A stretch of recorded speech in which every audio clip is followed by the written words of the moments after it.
Thank you very much to Tumisanglo for that business update. All right, let's bring you this now. Tributes continue to pour in for the founder of Crown Gospel Awards and Ukhozi FM radio personality. Zanele Mbokazi-Nkambule, the 52-year-old, passed away in the early hours of this morning at the Parklands Hospital in Durban. Mbokazi-Nkambule was diagnosed with lung cancer earlier this year. Newzroom Africa's Nobuhle Modise joins us live now from outside the family home in Durban.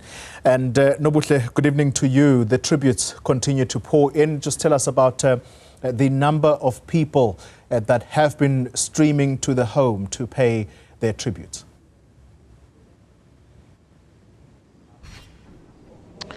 Indeed, tributes have been pouring in, Xoli, and the cars are now lining up. When we were here earlier, people were coming in dribs and drabs, but seemingly as, the news went around, we saw more and more cars.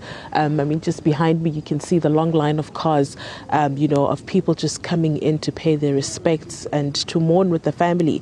Earlier we managed to speak to a family spokesperson who was just speaking to the fact that, she was able to strike a balance between, motherhood, being a wife, as well as being a personality and all the other businesses that she was running. And he was just saying that she was able to strike a balance, and they understand, why all of a sudden people want to know what is happening, what is going to happen in terms of funeral arrangements and the likes.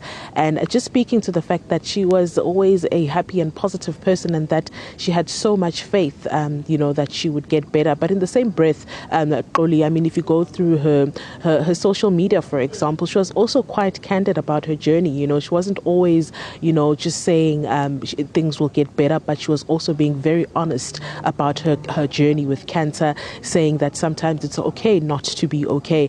And, I guess those are some of the things that people really appreciated about her. And, in the midst of all this, when her health kind of, deteriorated around June, prayer sessions were held in her honor. There was one that was held in Johannesburg, in Sunninghill at the Assemblies of God there. And then there was another one that was organized here in KwaZulu-Natal by members of the Gospel Fraternity. And these, prayer sessions were to encourage her, and to keep her faith that she would get better. But unfortunately, that's not how it turned out. And this is why we see a lot of shock, in and around the country, where people are just in disbelief because they had so much faith that, things would turn out differently. But unfortunately, that's not what has happened in this case. But as we stand outside here, many people have been walking in just to pay their last respects.